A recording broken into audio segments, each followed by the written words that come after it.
चलिए हम चलते हैं अपने फर्स्ट स्केल की तरफ जो कि नॉमिनल स्केल है। क्या है nominal scale? A nominal scale only classifies the data into categories or groups. ये बेसिकली डेटा को डिफरेंट कैटेगरीज में डिवाइड करता है, ग्रुप्स में डिवाइड करता है, लेबल करता है, नेम करता है। ठीक है, लेकिन इसमें किसी भी किस्म की रैंकिंग और ऑर्डर नहीं होता।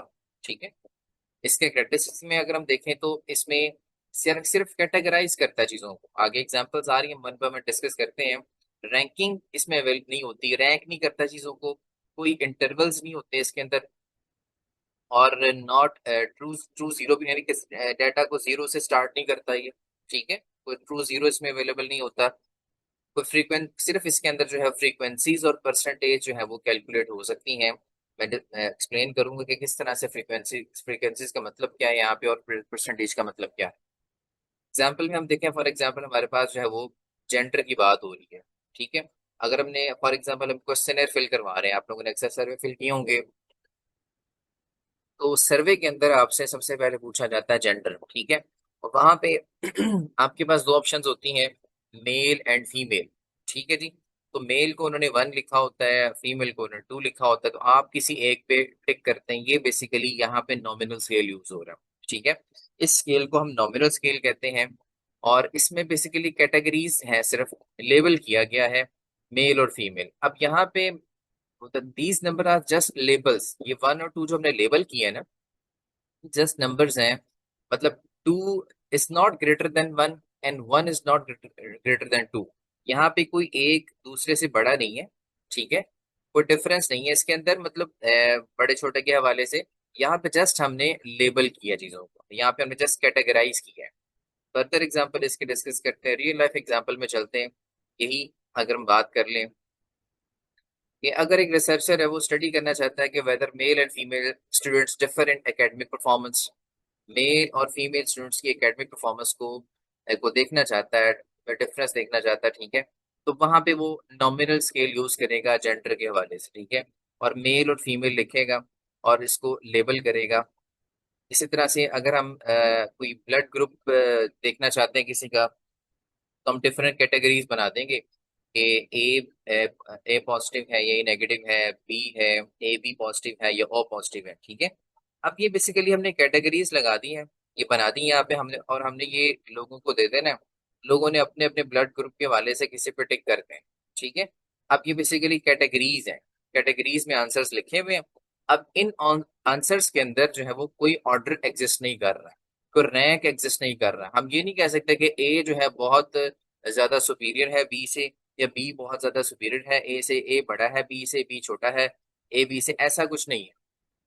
इसमें जस्ट हमने चीजों को कैटेगराइज किया। तो जब हमने कैटेगरीज बना के आंसर्स लेने होते हैं तो हम नॉमिनल स्केल का इस्तेमाल कर रहे होते हैं। ठीक है, मिसाल के तौर पे एक और मिसाल लेते हैं, रिलीजन की मिसाल है। आपने लोगों से पूछना है, जब भी आपका रिलीजन कौन सा है? ठीक है, इस्लाम है, क्रिश्चियनिटी है, हिंदुइज्म है, सिखिज्म है। ठीक है, तो आपने क्वेश्चन रिलीजन का पूछा और नीचे कैटेगरीज जो है वो आपने बना दी, ये आपने नॉमिनल स्केल का इस्तेमाल किया यहाँ पे। ठीक है, आप जब जब कैटेगरीज बना रहे होंगे, लेबल कर रहे होंगे चीजों को, तो आप जो है वो नॉमिनल स्केल का इस्तेमाल कर रहे हैं। अब यहाँ पे हम रैंक नहीं कर सकते डिफरेंट रिलीजन्स को कि हिंदुइज्म सिखिज्म से बहुत अच्छा है, या सिखिज्म हिंदुइज्म क्रिश्चियनिटी से बहुत अच्छा है। इस तरह से हम कोई इसको नहीं कर, रैंक नहीं कर रहे कि रैंक वन पे कौन सा आता है, टू पे कौन सा आता है। यहाँ पे जस्ट हमने नेम्स लिखे।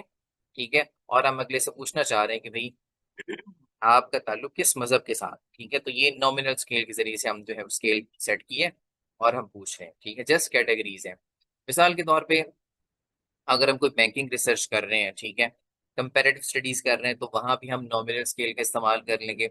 एक हम इस्लामिक बैंक कर देंगे और एक हम कन्वेंशनल बैंक कर देंगे। कंपैरेटिव स्टडीज में भी हम नॉमिनल स्केल का इस्तेमाल कर रहे होते हैं बैंक्स को कैटेगराइज करने के लिए। यानी कि जब भी आपने चीजों को कैटेगराइज करना है, ठीक है, तो उसके लिए आप नॉमिनल स्केल का इस्तेमाल करें। चाहे आप लोगों से ये पूछ रहे हैं कि आप किस सिटी में रहते हैं, तो आप सिटीज को कैटेगराइज करके उनसे पूछ लेंगे। चाहे आप लोगों से ये पूछना चाहते हैं कि आपका ब्लड ग्रुप कौन सा है, ठीक है, तो आप ब्लड ग्रुप्स की कैटेगरीज बना देंगे, उनमें से को टिक करके दे देगा। अगर आप लोगों से पूछना चाहते हैं जी ये आप वो किस चीज में इंटरेस्टेड हैं, इस्लामिक बैंक में या कन्वेंशनल बैंक में, तो आप कैटेगरीज बना के उनके सामने रख देंगे। ठीक है, तो अपनी वो बता देंगे। अगर आप जेंडर के हवाले से इंफॉर्मेशन लेना चाहते हैं, ठीक है, जो भी क्वेश्चन है फिल कर रहा है तो आप जेंडर का वो नॉमिनल स्केल बना देंगे। तो जो भी बंदा उसको फिल कर रहा है वो अपने उस पर टिक कर देगा, मेल है या जो फीमेल जो भी है, ठीक है, वो अकॉर्डिंगली उस पर टिक कर देगा। तो जब हमने कैटेगरीज बनानी होती हैं तो हम नॉमिनल स्केल का इस्तेमाल कर रहे होते हैं, ठीक है जी। हम मिसाल के तौर पे यहाँ पे रिसर्चर उसने एग्जांपल दी है, suppose the researcher studies the customer preference for Islamic versus conventional bank, ठीक है। आजकल जैसे कि हॉट टॉपिक है कि इस्लामिक बैंक और कन्वेंशनल बैंक में लोगों की प्रेफरेंस के हवाले से पूछा जाता है कि लोग किसको पसंद करते हैं, किस में ज्यादा इंटरेस्टेड हैं, ठीक है। उसके हवाले से वो बात करता है जी। यहाँ पे हम नॉमिनल स्केल का इस्तेमाल करेंगे। हमने कैटेगरीज बना दी, इस्लामिक वर्सेस कन्वेंशनल बैंक, दो कैटेगरीज बना दी। अब लोगों के रिस्पॉन्सेज हमारे पास आ रहे हैं, ठीक है। अब मेल फीमेल के रिस्पॉन्सेज हमारे पास आ रहे हैं। कुछ लोग जो इस्लामिक को पे टिक कर रहे हैं वो बहुत अच्छा है, कुछ लोग कन्वेंशनल पे टिक कर रहे हैं वो बहुत अच्छा है, ठीक है।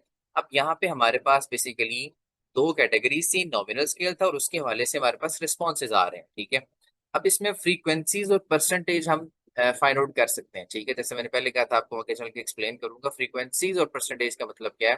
यानी कि हम यहाँ पे ये देख सकते हैं, फ्रीक्वेंसी का मतलब यह है कितने लोगों ने इस्लामिक बैंक के ओवरटेक किया, कितने लोगों ने इस्लामिक बैंक की तरफ इंटरेस्ट शो किया, और कितने लोगों ने जो है वो कन्वेंशनल बैंक की तरफ इंटरेस्ट शो किया। ये फ्रीक्वेंसी हमारे पास आ जाएगी। कितने मेल जो है उनका आंसर इस्लामिक की तरफ है, मेल फीमेल का, और कितनी मेल फीमेल का आंसर जो है वो कन्वेंशनल की तरफ है, ठीक है। तो ये फ्रीक्वेंसी भी आ गई।